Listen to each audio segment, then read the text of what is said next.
Why is it not going? You see? Oh, there it goes. It's just delayed. Delayed, is it?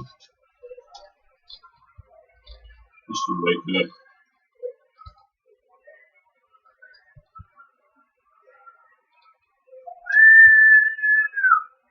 Well, somebody's got a good strong whistle. Must be a bit closer, maybe up in Fiji.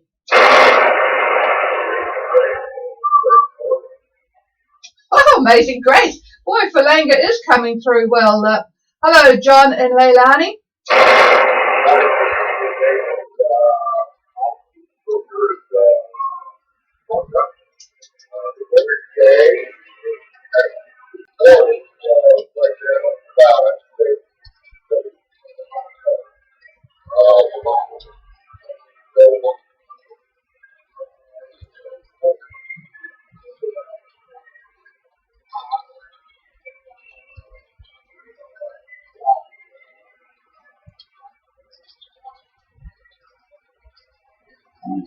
That's terrible.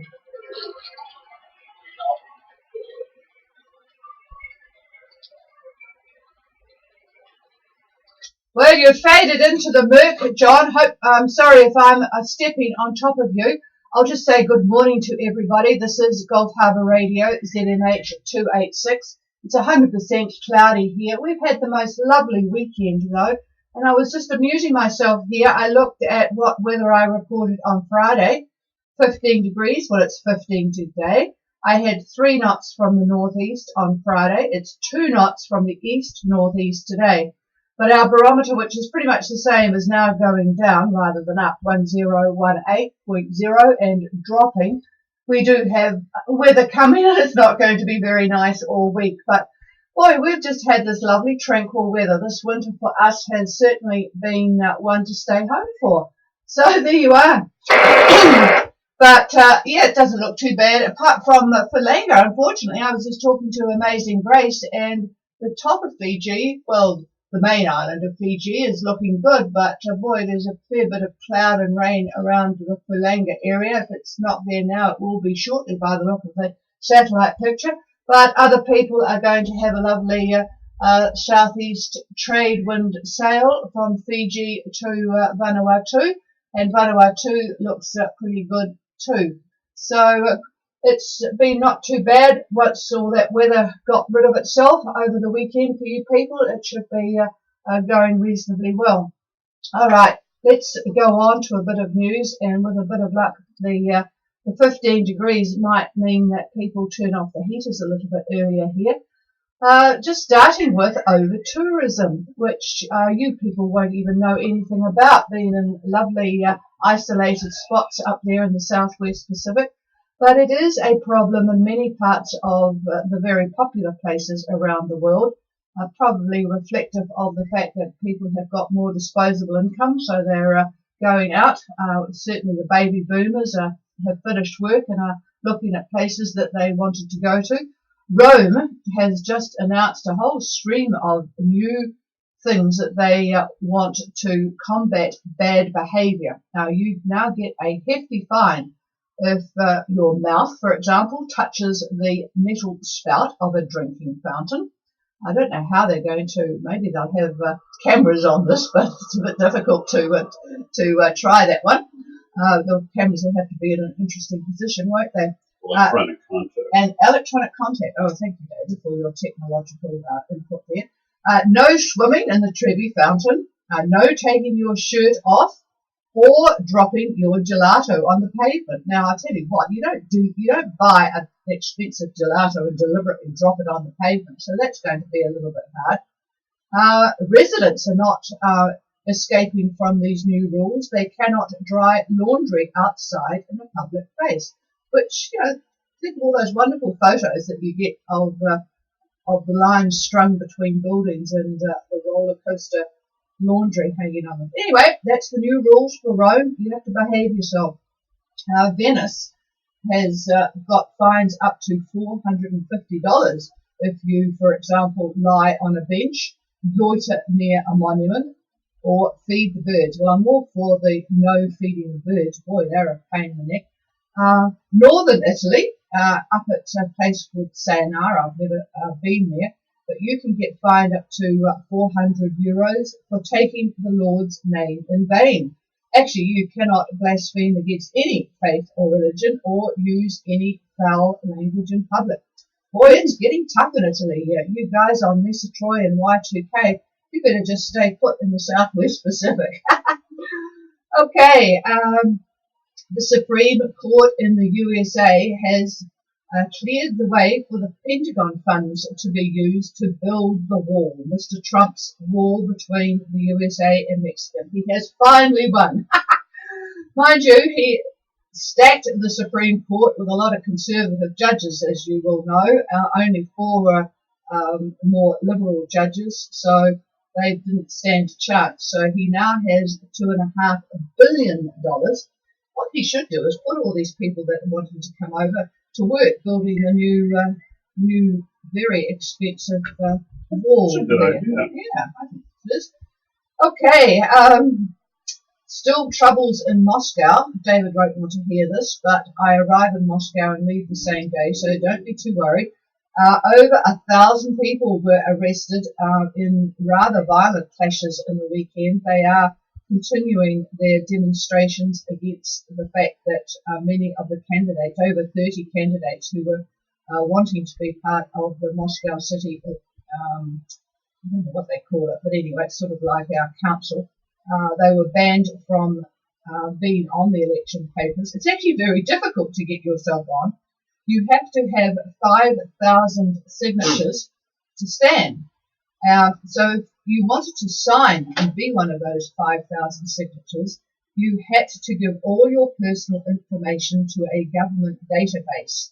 So it's probably not a good idea to declare your anti-Putin stance. I mean, it would sort of be the kiss of death, wouldn't it? So there you have it. Still ongoing and quite violent when these Moscow police start swinging their batons around. I tell you what, you don't want to be on the end of it. Well, let's cross over to France now. This is for the ladies. French fashion house Sonia Rykiel. Lovely clothing, actually. It was sort of, I used it when I was in business over in America, but it's gone into liquidation. The founder died a couple of years ago, Sonia Rykiel herself. She died a couple of years ago, aged 86, from Parkinson's, and the business was bought by a couple of Hong Kong millionaires, and they did pour a lot of money into it, but unfortunately it's continued to make a big loss, so it's now in liquidation. However, France, the government, has plans to tax international firms like Google and Amazon, etc. It's more than a plan, they're putting it into place. It's called a digital tax, and it targets all of the US tech giants. So Mr. Trump is not very happy about that, and he has threatened to tax French wine. They're not too upset about that. They're going ahead with the digital tax anyway. But the US is the largest consumer of wine in the world, and it takes the biggest share of French exports. And even though Mr. Trump is a teetotaler, see, I didn't know that. Did you know that? No. Well, he's a teetotaler. Well, thank God for that, because imagine if he had a couple of drinks of him, what he would say. Anyway, he's a teetotaler, but he says United States wines are better than French wines anyway. I thought he was sort of anti-fake news, and I don't know how you can come out with a statement like that when you don't even drink it. But anyway, you don't let facts stand in the way of a good statement. The new French digital tax will in fact raise $400 million in 2019 because it's going to be retroactive to the start of the year. I'm not sure how they would work that, but anyway, that's what they are doing in France. I think this whole World Trade Organization is going to really struggle in the months and years ahead because there's a lot of things going on that really are giving the finger to any agreements that people have signed to join the World Trade Organization. Okay, back in the United States, the federal death penalty has been reintroduced. I think it was something that Mr. Trump said he would do, and he's done it. I tell you what, you have to agree, even though you might not like Mr. Trump, that he is doing exactly what he said he would do. So that's now back in place, and there are in fact 5 murderers who will be executed before the end of the year. Although needless to say, I'm sure the lawyers will get involved and will drag it out a bit longer. I don't really know. In fact, one of you folk who are maybe a lawyer from America would tell us how you can be a federal case rather than a state case. Maybe if you've murdered across state lines or something, I don't know. But anyway, the federal death penalty has been reintroduced. This is more of a sort of a German-US thing. The German-based Bayer Chemicals bought Monsanto last year. They must have had a death wish, because by doing so, they inherited the Roundup problems. I think it was last year that I talked about a case that went to court, needless to say, in California, and a couple were awarded $2 billion by a Californian judge. So Bayer Bayer now in charge, took that to the Supreme Court, and they've just been awarded, well no, it might not have been the Supreme Court, but anyway, the new judge reduced this to $87 million. Now, that's a big, big drop, but Bayer, of course, wanted it dropped completely because there are a further 13,400 plaintiffs in the USA alone who allege Roundup causes non-Hodgkin's lymphoma. Anyway, they didn't get it completely wiped because the judge in California decided that Monsanto had impeded, discouraged and distorted scientific inquiry. Boy, a lot of things would change if those were the criteria, wouldn't they? There's a few things I could think of that around the world where scientific inquiry has been impeded, discouraged or distorted. But there you have it. In many cases where scientific inquiry is not even used. Well, I'll get my boot out if you interrupt my news. Okay. For the WinLink users, let's go on to something closer to home. ZL2 SEA is now back on air. That's the antenna that collapsed down in Auckland. It's now back up. Nigel was down there in the weekend cursing and swearing about the chaotic traffic that he had to deal with, which I agreed with entirely. But anyway, ZL2 SEA is back on air. So that's the one from Auckland, and ZL1 SEA is the one in the Bay of Islands. So we're really lucky he's got a couple of really good stations there for you people using WinLink. Okay, let's have a quick look at the streaming. Good morning to you folk on streaming. Eagles Wings are up at Port Vila. They caught a mahi-mahi, by the way, between Erromango and Port Vila.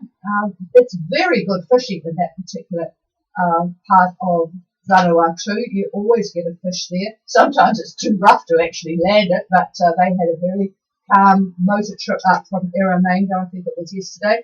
Calm and clear.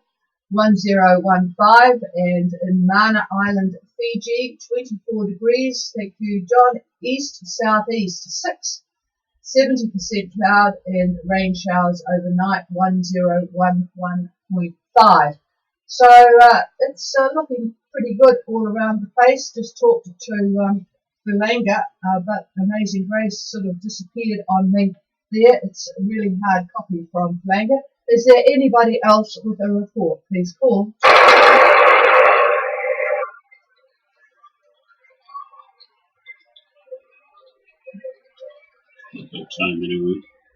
Nothing heard. Just checking on Yit and Valak have got, where are Valak at the moment? Oh, they're up in Sabu still. Southeast 1 to 3. That's pretty light winds. Oh, it's always pretty light up there, isn't it? 1014, 70%. Low cumulus, flat seas in Nakama, Nakama. I don't know how you pronounce it, wherever it is, up in Sabu. And I did hear the Messatroy crew were on their way, but I'm not sure where they are going. My memory fails me, they did say over the weekend. Okay, folks, I'm going to pass the microphone, nothing else heard. We've got 100% cloud here now that I can see it. Yep. And that was a good news from here. Our first spring flowers are blooming, so spring is definitely coming in New Zealand. On our way to the range yesterday, there was one house that's got, just like the old days when farmers used to put hosts of spring flowers at the edge of their property on the roadside. And this place has just blooming daffodils. It looks really, really pretty. And of course, everybody is giving away grapefruit and oranges and mandarins because it's the season here for those sorts of things. So people are wandering around the neighbourhood trying to give away all that sort of stuff. And of course, most everybody has got it.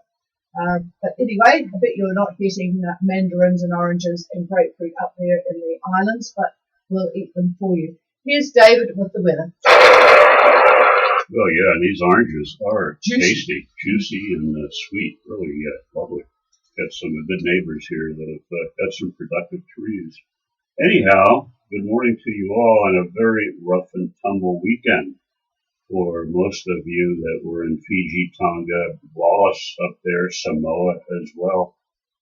Troughs were the name of the game. 25 to 40 knots, depending upon where you are or were. Full water tanks, I'm sure. Looking in the Tasman now, overhead we've got a sharp 500 millibar shortwave, and that's sitting directly over, well, the axis is roughly 165 east, 165 east. Then we have a 500 ridge that's to the east of New Zealand, and that is continuing to maintain a 1038 surface high. So that big high is still alive and very strong, sitting there like a mountain virtually. Now the Southern Ocean is rough as usual. We have a complex depression in the southern Tasman, plus a series of very small in area depressions over New Zealand with their ever-present troughs attached to them. And if you remember the Oz high that we talked about on Friday and the previous week, it's still there, 1024 millibar roughly, and was located last night at 30 and 150 east. That was the center. Now that center between last night and this morning has decided to totally broaden out, and it really doesn't become a center anymore. It becomes just part of the ridge, whereas the main center, if you will, is actually just to the west of Tasmania.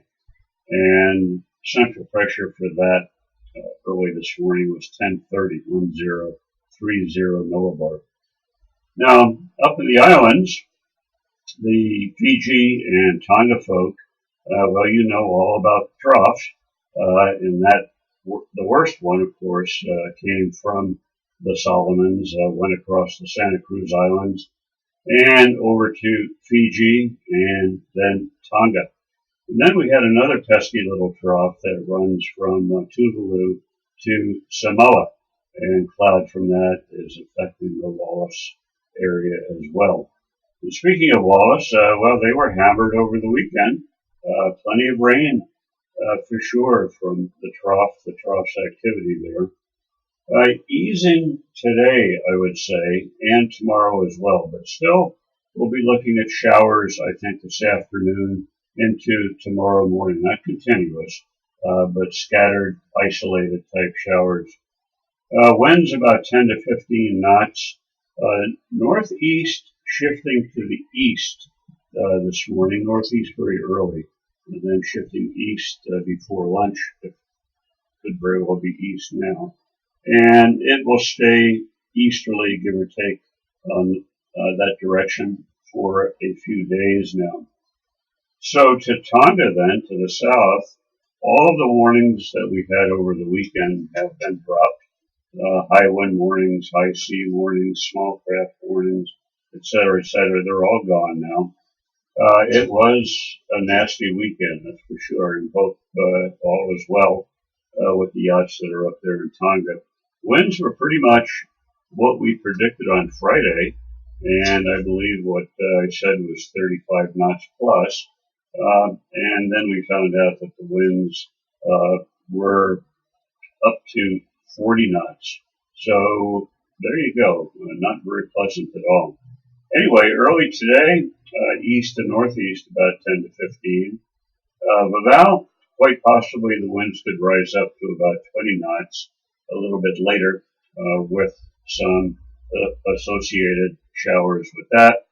And of course, partly cloudy conditions will continue today, tonight, and tomorrow. Tomorrow, 10 to 15 northeast, and as I said, a chance of showers then as well.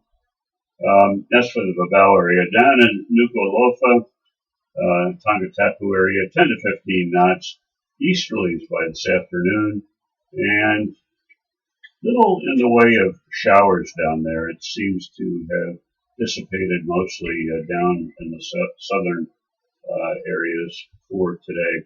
You could expect northwest winds actually late Tuesday into Wednesday, then shifting southerlies later on Wednesday.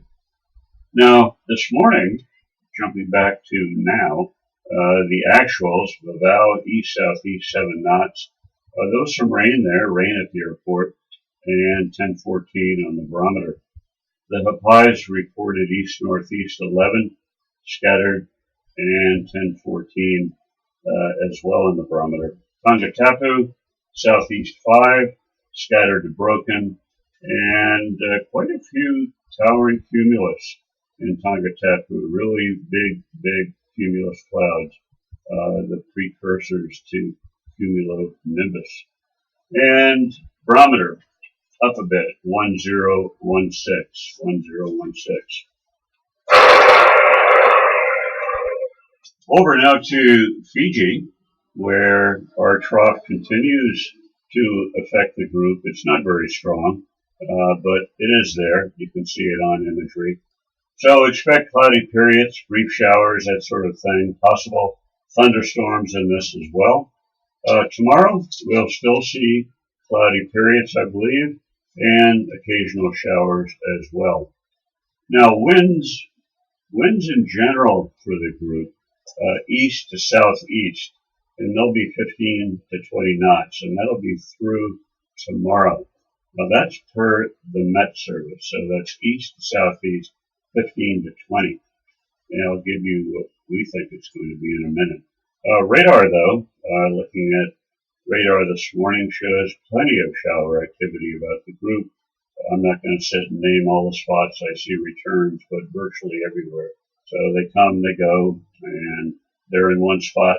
At one point, they're in another spot a few minutes later. So they're all over. Some actuals for you very early this morning. Bunda Point, east-southeast 7, 10-12. Northern Yasawas, also east-southeast at 7, 10-11 on the barometer. Vanua Balavu, east 10, 10-15. Nandi, east-southeast 3, 10-11 on the barometer. Nassori, on the other side there, calm, very little wind at all. 10-12 on the barometer. Matuku, in the south, east-northeast, 5 knots, 10-11. And Ono, there in Kindavu, east-southeast 11 and 10-14 on the barometer. Now, our wind forecast for later in the week, I think winds are going to pick up Thursday and Friday, still out of the southeast, but perhaps rising to 20 knots. Some areas will get up to about 25 knots.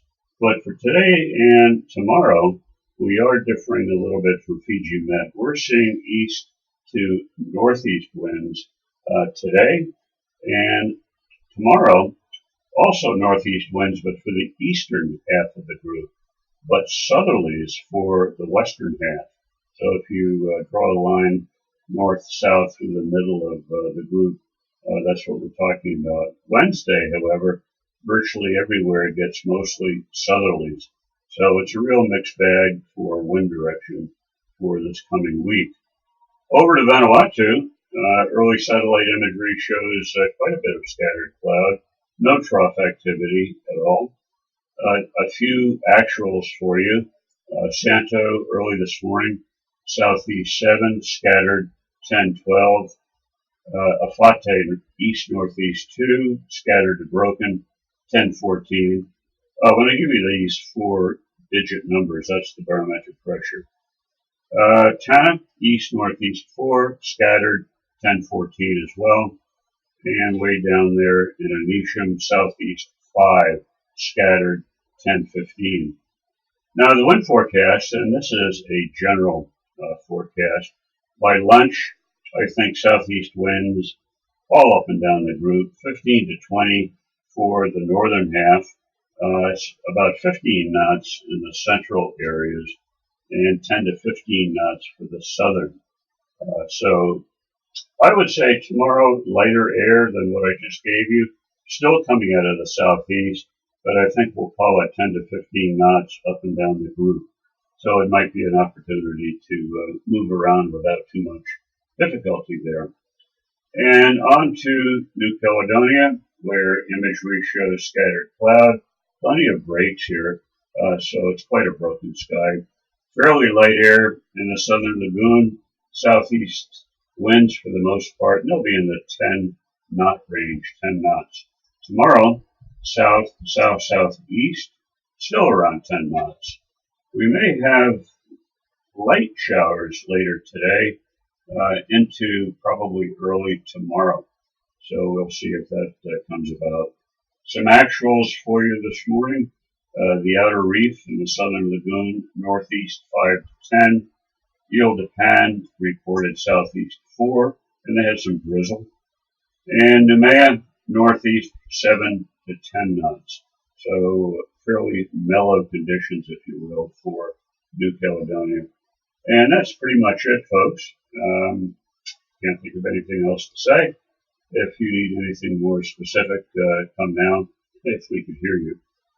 But I'll pass it over to the chief, who is, where's your boot? Okay, I wouldn't mind finding Tuatara. They left New Zealand last week. There's a bit of mucky stuff for them to pass through, I think, looking at it, but I wouldn't mind hearing from you. I'll give you a call in a moment.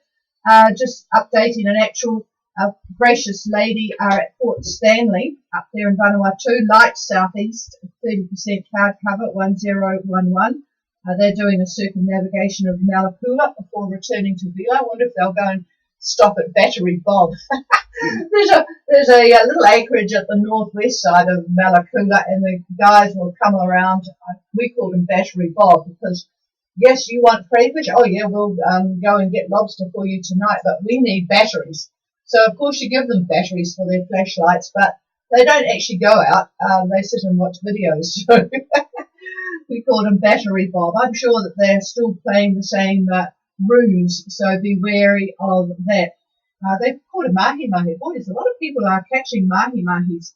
And we're booming into Morris Island, which nobody will know where that is. It's a couple of 100 miles south of Thursday Island in Queensland. Good morning to Jeffrey on Flying Fish. He's got good propagation, or going from us to him anyway. Strong. He's up early. Yes, strong southeast trades, but clear skies of 25 degrees. So I'll just give a call to, and if somebody hears them, please yell relay. Tuatara, Tuatara, Gulf Harbour Radio.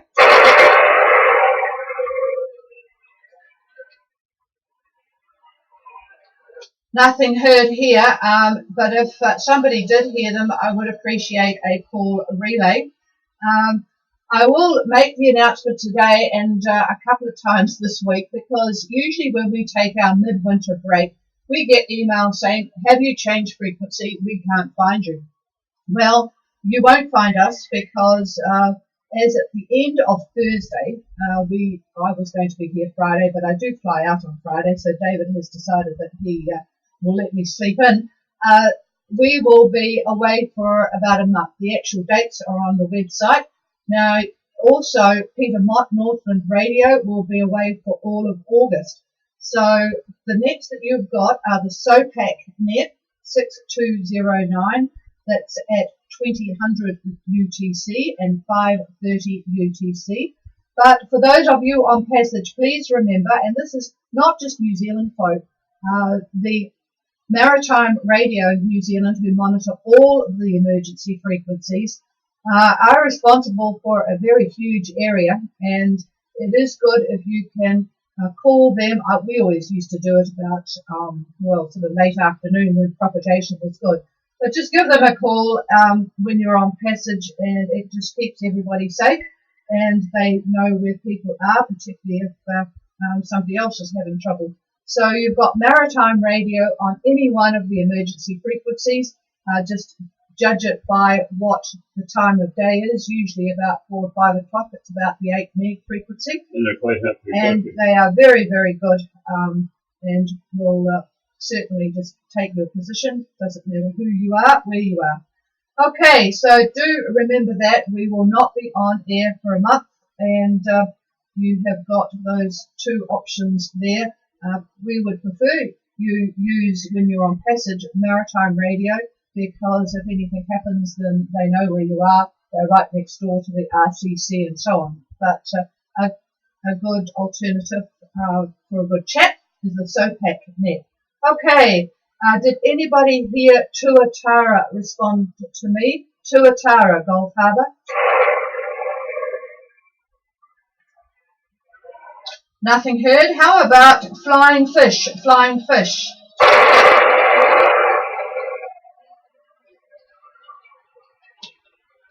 Well, I'm just not getting anybody coming this way, unfortunately, so we'll just have to hope that all is well, and we will be back again tomorrow. Quintessa, I presume you're down in the Southern Lagoon somewhere. It doesn't look too bad down there. We will be back again tomorrow and Wednesday and Thursday. So until tomorrow, this is Gulf Harbour Radio, clearing the frequency. It's all yours. Okay.